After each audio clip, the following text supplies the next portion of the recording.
चाय पे चर्चा में हमारे साथ आज मौजूद है यशोदानंदन कुमावत। यशोदा जी, आपका स्वागत करते हैं। यशोदा जी, आप पखावज बजाते हैं, बताएं कि पखावज बजाना कब और कैसे शुरू किया आपने? मैं पारिवारिक पृष्ठभूमि हमारी पखावज घराने से ही बिलोंग करती है। तो बचपन से ही मतलब पखावज सुन के ही बड़े हुए हैं। मेरे दादाजी और उनके मामा जी पद्मश्री पंडित पुरुषोत्तम दास जी पखावज जी, और उनके बाद उनसे उन्होंने सीखा, दादाजी ने, पंडित श्यामलाल जी पखावज जी ने, और उनसे फिर 6 साल की आयु से मेरी शिक्षा पखावज की प्रारंभ हुई घर में ही। और वहीं से फिर विधिवत शिक्षण 10 साल की उम्र में आके दादाजी ने गंडा बंद करके और विधिवत शिक्षण शुरू किया, और श्रीनाथ संगीत शिक्षण केंद्र से प्रारंभिक शिक्षा प्रारंभ हुई, और धीरे धीरे धीरे धीरे धीरे जो आगे बढ़ती गई, और दादाजी के सानिध्य में ही मैंने अपनी पखावज शिक्षा पूरी ग्रहण की है। तो बचपन से ही सिर्फ और सिर्फ पखावज बजाने का ही सोचा था या कुछ और भी योजना थी कि मैं ये भी कर लूँ? योजना तो खैर ऐसा कुछ सोचा नहीं था, लेकिन दादाजी ने शुरू से हाथ पकड़ के मुझे पखावज पे ही बिठाया था। तो उनकी बड़ी मंशा थी कि मैं पखावज बजाऊं, और चूँकि पारिवारिक पृष्ठभूमि श्रीनाथ जी मंदिर से जुड़े हुए हैं, सभी जने मंदिर में पखावज बजाते थे, तो उनकी जगह पे मैं पखावज की सेवा में लगूं, उनकी ये इच्छा थी। तो उन्होंने मुझे शुरू से ही पखावज सिखाई, और उनकी जगह पे आज मैं श्रीनाथ जी की मंदिर में अपनी सेवाएं दे रहा हूँ पखावज में। चाय पे चर्चा में शरीक हैं यशोदानंदन कुमावत। यशोदा जी, बताएं कि पखावज की किसी ज़माने में नाथद्वारा में बहुत समृद्ध परंपरा थी और अब बहुत गिने चुने पखावज वादक बचे हैं, ऐसा कैसे हुआ?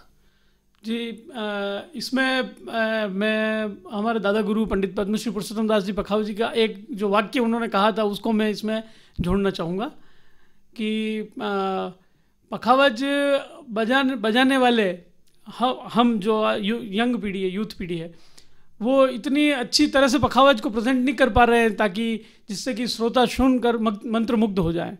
वो हमारी ही कमी के कारण आज पखावज जो इतना मतलब प्रसिद्ध नहीं है, नाथद्वारा घराने में जो सिमट गया है, वो हमारी ही कमी के कारण है। ये हमारे गुरुजी का और हमारे दादा गुरु का कहना था, और वही हमने स्वीकार किया है। और उसी वाक्य पर हम चलते हुए हम इतनी मतलब उनके आशीर्वाद से इतनी मेहनत और वो कर रहे हैं, प्रयास कर रहे हैं कि हम पखावज को वापस उनके ज़माने में जहाँ समृद्ध और सुदृढ़ स्थिति में थी, उसी परंपरा को उसी स्थिति में पहुंचाने की कोशिश में हम लगे हुए हैं। और काफ़ी अभी तकरीबन मेरे से 4 बच्चे व्यवस्थित तरीके से स्टूडेंट्स जो शिक्षा पखावज की ले रहे हैं, और आने वाले समय में वापस नाथद्वारा पखावज घराने की जो परंपरा सुदृढ़ और संपन्न थी, उसी अवस्था में पहुंचाने का हम प्रयास कर रहे हैं, और बहुत जल्द उसका परिणाम भी सामने आएगा। क्या चीज़ें आपको लगती हैं जो किसी ज़माने में आपके दादाजी के पखावज वादन में और आप में और आपके बाद आने वाली पीढ़ियाँ हैं उनमें क्या क्या फ़र्क आया है? क्या रियाज़ का फ़र्क है या समर्पण का फ़र्क है, या क्या चीज़ें हैं जो इस फ़र्क को थोड़ा सा बड़ा कर देती हैं?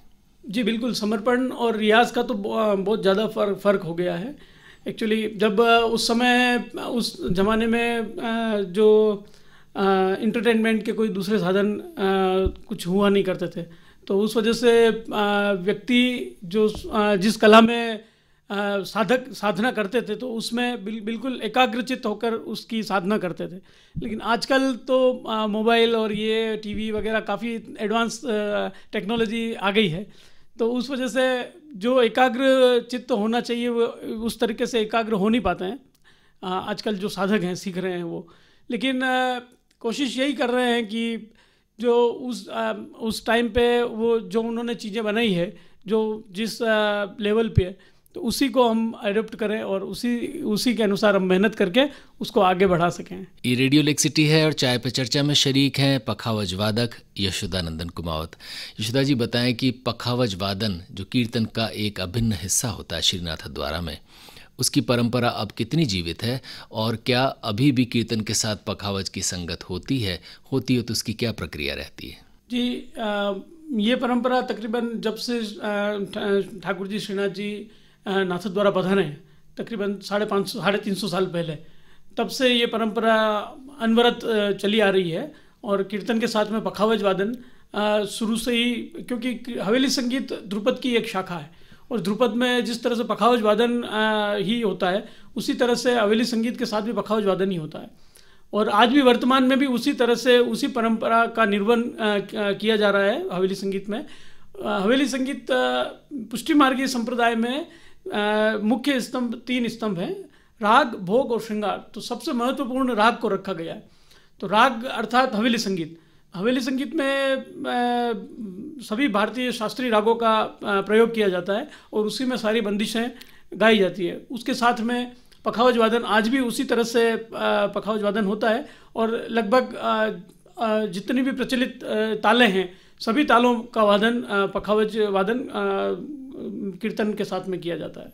श्रीनाथ द्वारा में जो दर्शन है या झांकी है, उन तमाम झांकियों दर्शनों में पखावज का वादन या हवेली संगीत होता है या इसका कुछ अलग प्रक्रिया या समय निर्धारित है? इसमें अलग अलग समय निर्धारित है। जैसे 8 झांकियाँ होती है तो ठाकुर जी की 8 झांकियाँ में सबसे पहले जब ठाकुर जी को मतलब जगाने का जो क्रम होता है उससे पूर्व वीणा वादन होता है, रुद्र वीणा वादन। तो वो जो मधुर ध्वनि, हल्की ध्वनि, उससे ठाकुर जी की निद्रा खुलती है। और फिर जब ठाकुर जी के मंगला की झांकी होती है तब सिर्फ हवेली संगीत तानपुरे के साथ में हवेली संगीत गाया जाता है। तब पखावज, झांझ और हारमोनियम कुछ भी नहीं बजता है। उसके बाद में जैसे श्रृंगार के दर्शन खुलने की शुरू होते हैं, जब ठाकुर जी को श्रृंगार धराए जाते हैं तब फिर बाहर जो कीर्तन होते हैं ओट में, उसमें पखावज, हारमोनियम, झांझ वगैरह सभी सम्मिलित होते हैं। तब से शुरू होते हैं और फिर राजभोग की झांकी में, ग्वाल की झांकी में और राजभोग की झांकी में पूरा समाज बोलते हैं इसको, पूरा समाज इसी तरह से पखावज, झांझ, हारमोनियम के साथ में होता है। संध्याकालीन समय में उत्थापन की झांकी में सिर्फ हवेली संगीत ही होता है तानपुरे के साथ में। उसके बाद में भोग, आरती और शयन में पखावज के साथ में पूरा हवेली संगीत गाया जाता है। रेडियो लेक सिटी चाय पे चर्चा और हमारे साथ हैं यशोदानंदन कुमावत। यशोदा जी, जो श्रीनाथ द्वारा की शैली की पखावज है, उस पखावज में और दूसरी शैलियों में क्या अंतर है? नाथ द्वारा पखावज शैली अन्य घरानों से अलग है। इसमें जैसे ये नाथ द्वारा घराना पंडित कुदव सिंह जी के घराने से बिलोंग करता है।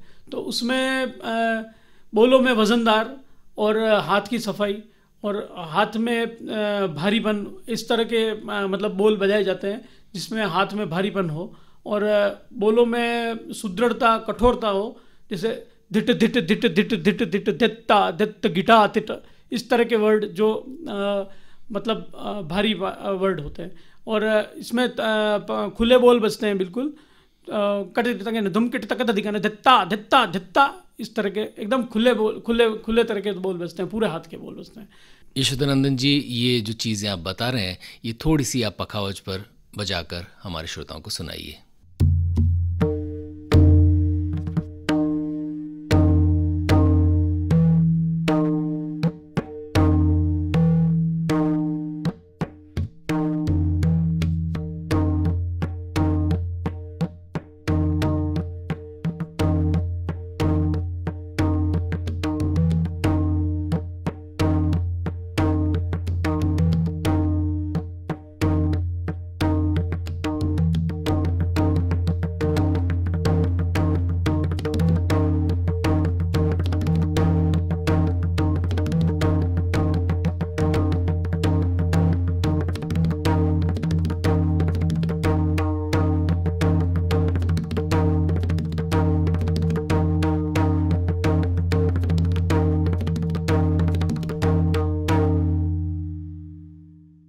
श्रीनाथ द्वारा शैली के पखावज के इन बोलों का अभी हमने सुना।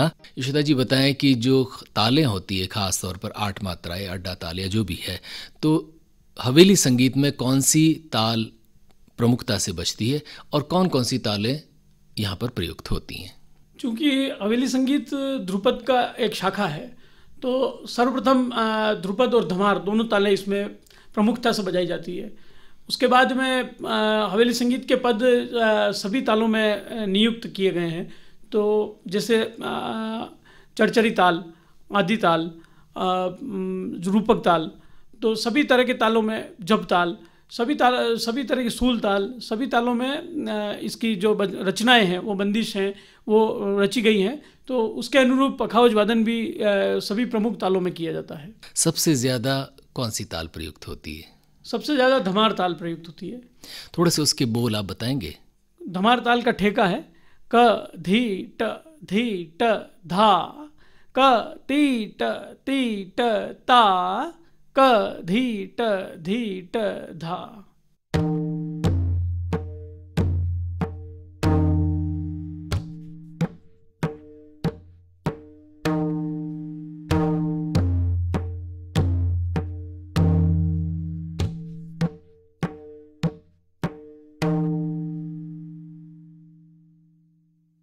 ये रेडियो लेक सिटी है और हमारे साथ हैं यशोदानंदन कुमावत।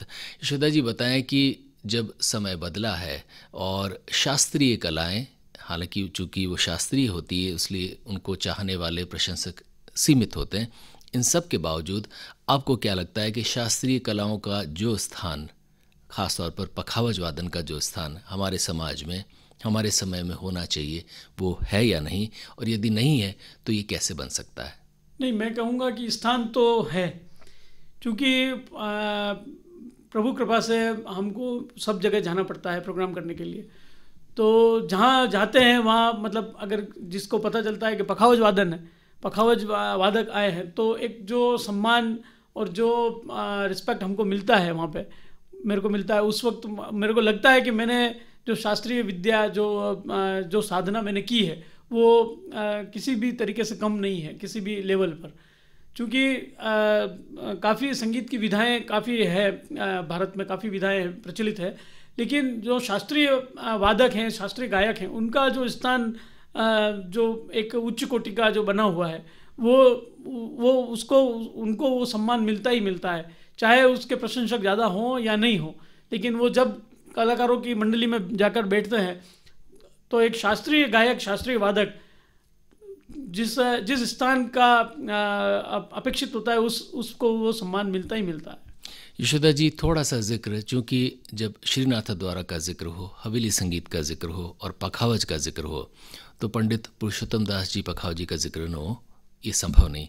थोड़ा सा बताएं कि उनके वादन में क्या क्या चीज़ें ख़ास थीं और जो आपने सीखी भी होंगी, और उनके व्यक्तित्व में ऐसी कौन सी चीज़ें ख़ास थी जो उनको इतना अनूठा पखावज वादक बनाती थीं? जी, एक्चुअली मैं उनसे सीख तो नहीं पाया, ये मेरा दुर्भाग्य ही है, लेकिन जो मैं सीखा हूँ सारा उन्हीं के मतलब उन्हीं की रचनाएं हैं, उन्हीं की विधा है और उन्हीं की परंपरा है। तो उनका व्यक्तित्व बहुत ही साधारण और बहुत ही सरल व्यक्तित्व थे। और उनके वादन में सबसे प्रथम बात तो ये है कि इतना सुमधुर हाथ था कि वो मतलब कोई भी उनको सुनता तो मंत्रमुग्ध होए बिना नहीं रह सकता था। दूसरी बात, उनके बोलों की सफाई, उनका जो बजाने का स्टाइल था बड़ा प्रभावी था, और हर बोल एकदम खिल के सामने आता था, और श्रोता को जो पखावज नहीं भी समझता है उसको इतना समझ में आता कि वाह क्या अच्छा बज रहा है, जोरदार। और संगत में तो गुरुजी लाजवाब थे, किसी के भी साथ इस तरह के संगत इस तरह से घुल मिल जाते थे कि उसको लगता ही नहीं था कि वो किसी नए के साथ में बैठे हैं। यही मैं उदयपुर के ही बहुत मूर्धन्य कलाकार हैं पंडित राजशेखर व्यास जी, उन्हीं की मतलब उनके मुंह से जो मैंने सुना है, उन्होंने मेरे से कहा है कि जब दिल्ली में उनका ये ऑल इंडिया रेडियो कंपटीशन में उनका चयन हुआ और सबसे पहले उनको बजाना था और नाम पखावज पे आया था, पंडित पुरुषोत्तम दास पखावज जी, तो उन्होंने मुझसे कहा कि मेरे तो पैर हिलने लग गए। तब मैंने गुरुजी के पास जाके मैंने खाली विनती करी कि गुरुजी मेरा नंबर आया है और आपको मेरे साथ बजाना है। तो गुरुजी ने मेरे से एक ही बात कही कि तू आराम से आरोह अवरोह में घूमना, बाकी सब काम मैं संभाल लूँगा। और उन्होंने मतलब राजशेखर जी व्यास जी के मुंह से कही हुई बात है कि उनको गोल्ड मेडल मिला। तो इस तरह का व्यक्तित्व गुरुजी का था कि किसी के भी साथ, चाहे नया आर्टिस्ट हो, चाहे बड़ा आर्टिस्ट हो, चाहे बहुत ही बड़ा आर्टिस्ट हो, सबके साथ इस तरह से घुल मिल के बजाते थे कि उसको लगता ही नहीं था कि पहली बार बैठे हैं साथ में। यशोदा जी, इसी बात पर पंडित पुरुषोत्तम दास पखावज जी के अंदाज में कुछ बोल आप हमारे श्रोताओं को बजाकर सुनाइए।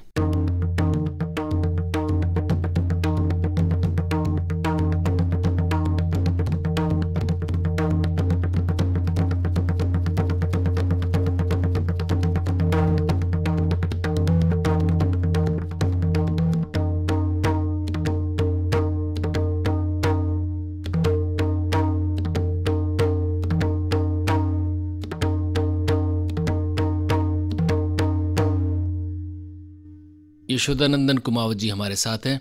यशोदा जी, जाते जाते तमाम श्रोताओं से क्या कहेंगे? मैं यही कहूँगा कि जो नए कलाकार हैं, जो सीख रहे हैं और जिनको सीखने की इच्छा है, उनको खुलकर आगे आना चाहिए। और शास्त्रीय विधाएं और शास्त्रीय गायन हमारी जड़ है, हमारी संस्कृति की जड़ है। उसको अगर हम एडप्ट करेंगे, उसको सीखेंगे, तो वो कभी भी व्यर्थ नहीं जाएगा। उसके लिए उसका हमको रिटर्न मिले या नहीं मिले, लेकिन उसका हमें कभी भी ये अफसोस नहीं होगा कि हमने गलत चीज़ सीखी, क्योंकि उससे शास्त्रीय गायन और शास्त्रीय जो विधाएं हैं उनको सीखने से आपके व्यक्तित्व का विकास ही होगा। और आप काफ़ी जहाँ भी जाएंगे आपको लगेगा कि नहीं, मैंने जो सीखा है वो मेरे जीवन में हमेशा काम आ रहा है। यशोदानंदन कुमावत, आपका हृदय से आभार।